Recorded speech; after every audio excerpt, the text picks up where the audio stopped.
오늘도 말씀 묵상 자리에 나오신 우리 성도님들의 삶 속에 주님의 은혜가 가득 부어지기를 소원합니다. 오늘 말씀은 역대하 34장 1절에서 13절까지 말씀인데요. 요시야가 왕 위에 오릅니다. 그런데 그 당시의 나이가 8살이고요. 예루살렘에서 31년 동안 왕으로 다스리게 됩니다. 그 왕이 되어지고 그리고 그 이후의 과정까지 하나님을 그가 어떻게 찾아가고 있는지, 그가 하나님을 찾는 태도가 오늘 말씀에 기록되어 있는데, 그가 하나님을 찾는 태도는 좌로나 우로나 치우치지 않고 오직 그 말씀을 듣고 그 말씀을 실천하는 삶과 일상이 함께 어우러지는 삶을 보게 됩니다. 요시야는 어려서부터요, 성경을 보시면 하나님을 찾았다라고 말하고요, 또 그 찾은 만큼 그 말씀의 자리를 정직하게 행하는 왕이 됩니다. 그러면서 더 정결하고 회복된 그 이스라엘과 성전을 세워갑니다. 그리고 하나님과의 관계가 회복되어 가는데요. 오늘 이 요시야 왕은 성경적으로 보게 되면 이런 평가를 받습니다. 하나님의 눈에 정직하게 행한 왕으로 평가를 받는데, 오늘 이 본문의 말씀을 함께 읽고 교훈을 나누도록 하겠습니다.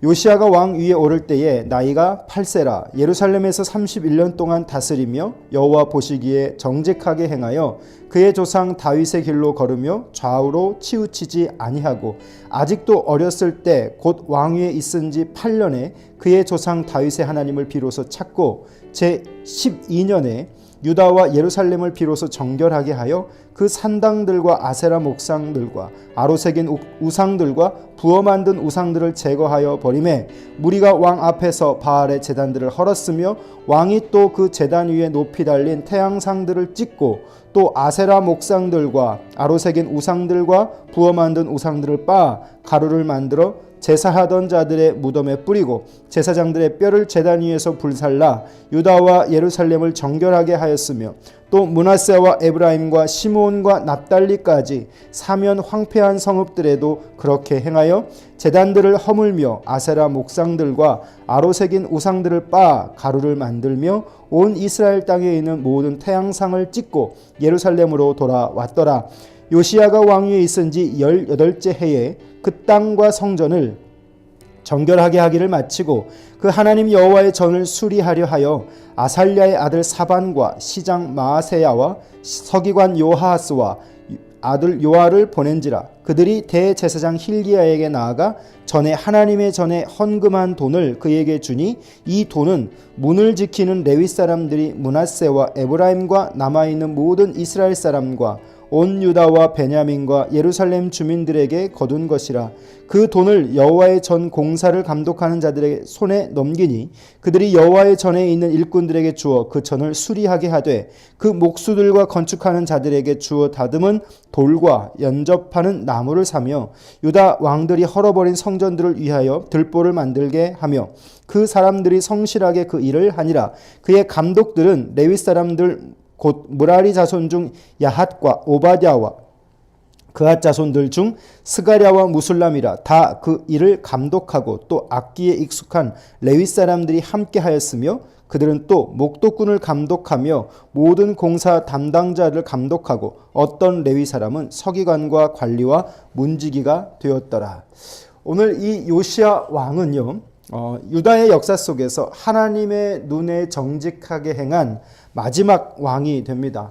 오늘 역대하 34장과 35장에 나오는 말씀을 보면 그 대부분은 그 요시야 왕이 어떤 방식으로 개혁운동을 일으켜 왔는지 그리고 그의 죽음까지 설명하고 있습니다.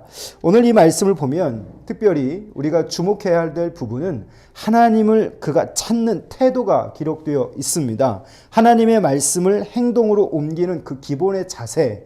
여러분, 제가 우리 성도들에게 늘 말씀드리는 것이 관념으로만 아는 신앙이 아니라 손끝에서 발끝에서 실천되는 신앙을 늘 말씀드리잖아요. 오늘 이 요아스 왕은요, 이 하나님을 찾되 그것이 그냥 관념에만 입으로만 멈추는 것이 아니라 하나님의 말씀을 그의 행동으로 어떻게 옮겨가는지 그것이 기록되어 있습니다. 그는 또한 히스기야 이후에 유다의 마지막 선한 왕으로 평가를 받는데 그 첫 번째는 바로 개혁운동입니다.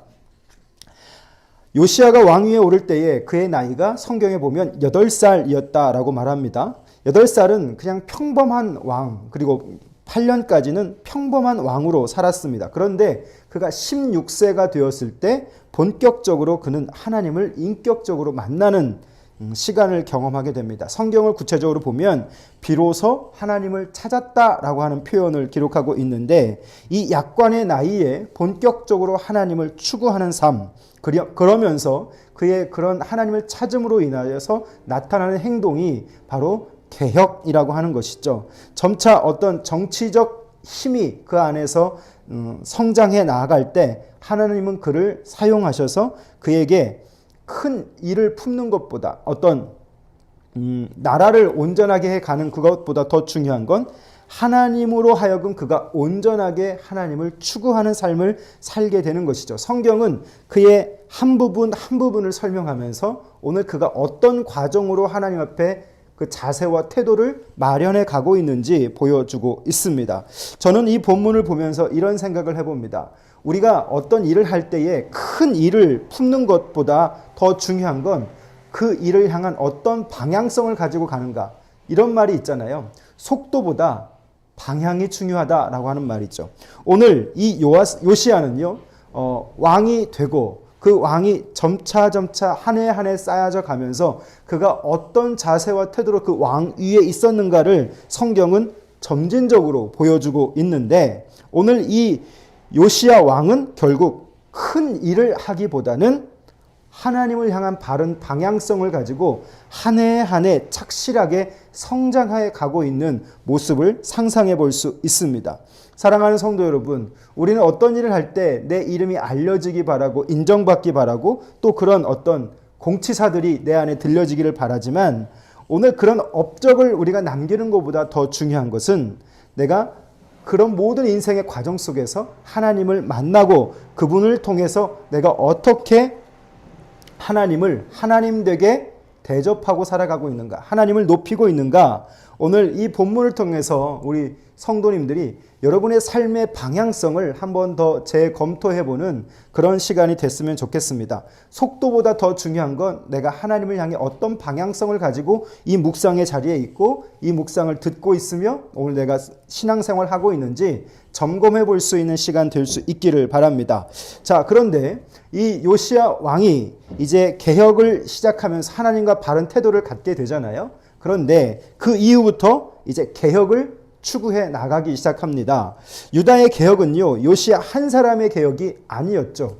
아무리 그가 왕이었어도 그 주변에 있는 신하들과 제사장들이 함께 힘을 모아주지 못하면 절대 이 개혁은 이루어질 수 없습니다. 왜냐하면 지금까지 그들이 해왔던 신앙의 패턴을 다시 버려야 하고 새로운, 온전하지만 다시 모든 것을 버리고 또 새로운 것을 선택하는 것은 참 쉽지 않죠. 그런데 오늘 이 유다의 개혁은 이 요시야를 통하여서 오늘 그와 함께하는 많은 보이지 않는 익명의 개혁자들이 함께 등장합니다. 정치인들과 백성들이 함께 어우러지게 되고 제사장들이 함께 이 개혁에 참여하게 되는 것이죠.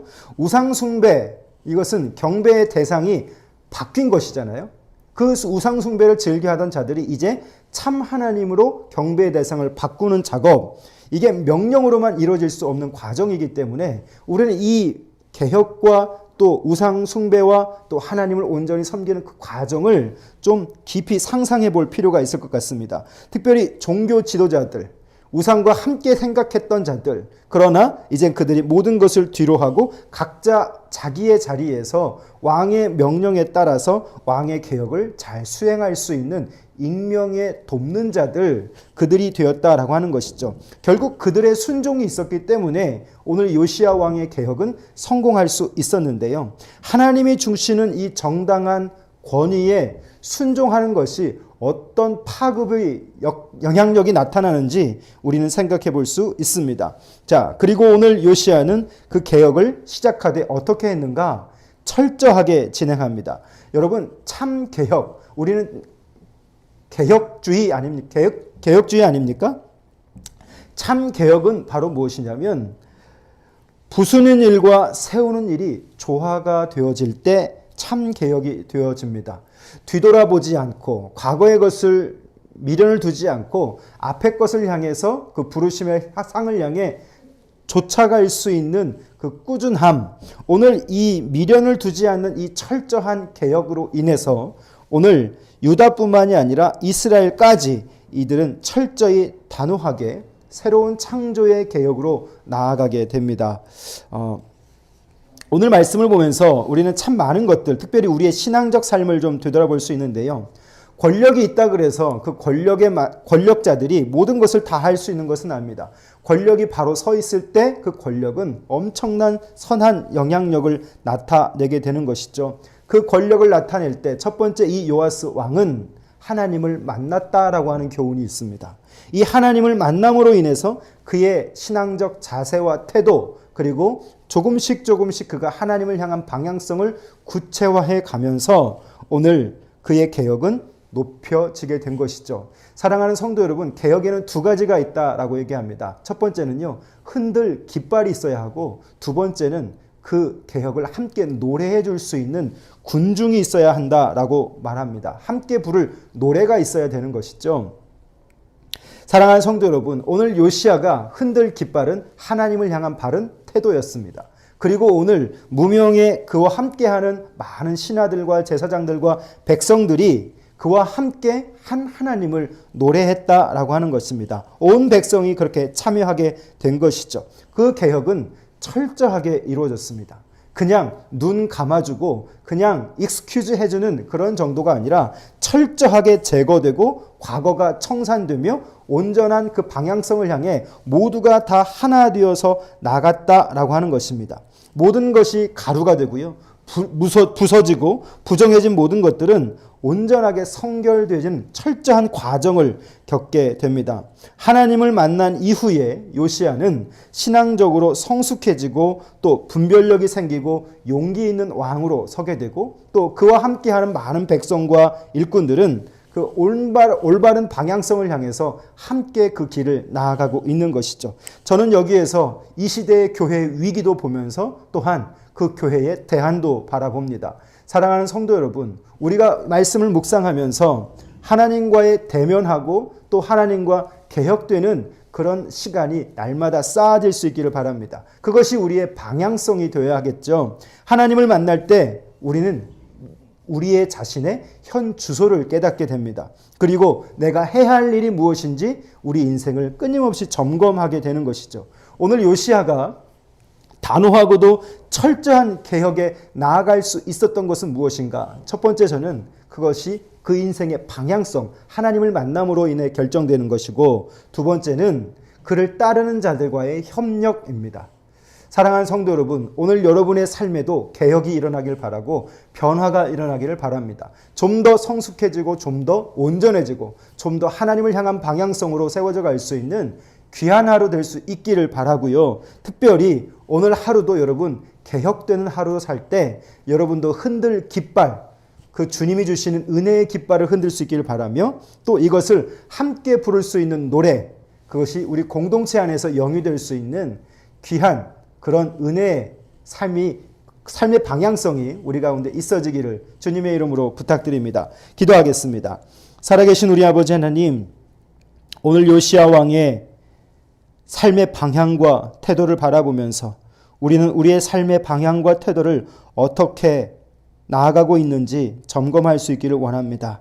하나님, 요시야 왕이 하나님을 만나고 그 인생의 전환점을 맞고 또 하나님을 향해 나아가는 그 방향성을 보며 하나님, 오늘 우리도 하나님을 만난 이후에 어떤 방향성을 향해 나아가고 있는지, 하나님을 기쁘시게 하기 위해 나아가는 것인지 아니면 내가 기쁘기 위해 나아가고 있는 것인지 점검하게 하시고, 하나님, 이 땅의 그리스도인으로서 날마다 하나님 앞에서 무너지지 않도록 개혁될 수 있는 삶이 될 수 있기를 원합니다. 오늘 하루를 통하여 더 성숙해질 수 있게 하시고 더 하나님을 향해 나아갈 수 있는 용기가 있게 하시며 올바른 방향성을 향해서 아름답게 착실하게 성장해 갈 수 있는 귀한 하루 되게 해 주시옵고, 온 공동체 식구들과 또 함께 협력하며 이 아름다운 교회를 세워가고 또 아름다운 하나님의 나라를 이루어갈 수 있도록 성공적인 하루가 될 수 있도록 인도해 주옵소서. 예수님 이름으로 기도합니다.